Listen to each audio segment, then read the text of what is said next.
When babies are born, they're born with about 300 bones, and these bones are usually just cartilage or part bone and part cartilage. Eventually, when the baby is growing, these cartilaginous bones are calcified and then they turn into actual bones, and eventually different bones fuse together. So by the time that the child is an adult, a full-grown adult, they usually have 206 bones in their body. That's for a normal adult. But a lot of people are not normal, and it's actually not very uncommon at all to have extra bones. So this is what this video is going to be about. Because I'm an X-ray tech, I get to see the inside of people's anatomy, and I can see if people have extra bones or not, and I always find it really cool. So some people, when they do get an X-ray, they find out that they have an extra bone, but a lot of the times people go their entire lives without knowing that they have an extra bone in their body at all. I originally wanted to make just one video just all about extra bones, but as I was doing my research, there were a lot of different areas where you could have extra bones, and I just felt like I'm probably need to divide this video into two separate parts. This first part is going to be all about the extra bones you can have in your upper extremities, so like your arms and your hand, and your lower extremities, so like your leg and your feet. And then I'll make another video all about the extra bones you can have like in your spine and as well as your ribs in your rib cage. First, I want to explain what sesamoid bones are.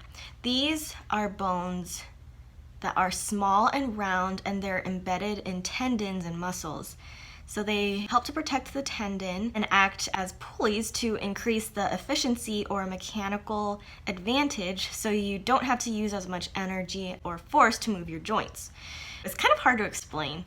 I saw a really good video of the reason why you have a kneecap, your patella. That is actually the largest sesamoid bone in your body. And it did a really good job of explaining why you have it, and I will link it in the description down below. Make sure you go see it because it made everything click for me because I never really understood that for like the longest time. Sesamoid bones are formed during puberty. Because of that, girls usually grow sesamoid bones before boys. As I said earlier, the largest sesamoid bones in your body are the patella or your kneecaps. They're about like that big, I guess, and they're the most obvious. There's a little bone in your wrist called the pisiform, and that's actually a sesamoid bone, and it begins to ossify in children ages 9 to 12. In your foot, the first metatarsal bone usually has 2 sesamoid bones at the ball of the foot near the big toe. Sesamoid bones are really weird because everybody has patellas, everybody has the pisiform in the wrist, everybody has 2 little sesamoid bones in their feet near their big toe, but there's a lot of variation with different sesamoid bones popping up in certain joints, but it's all normal variation. So fun fact, the fibula is a small sesamoid bone in the back of the knee. Only 10 to 30% of humans have it. And a recent study shows that fibulas are becoming more and more common in the human body because we have improved nutrition, and so we're growing taller and heavier. So I guess it puts a little bit more stress on the different ligaments and tendons in your knee, and then you end up forming an extra bone there.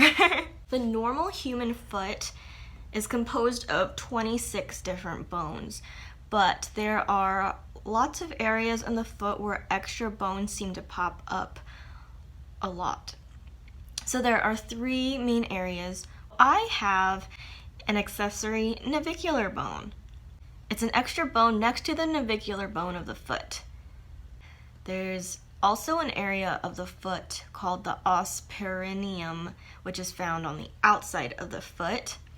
And then there's another type of extra bone called the os trigonum, and that's located at the back of the ankle. Thank you guys for watching. Comment down below and let me know if you guys have any extra bones. Thanks, bye.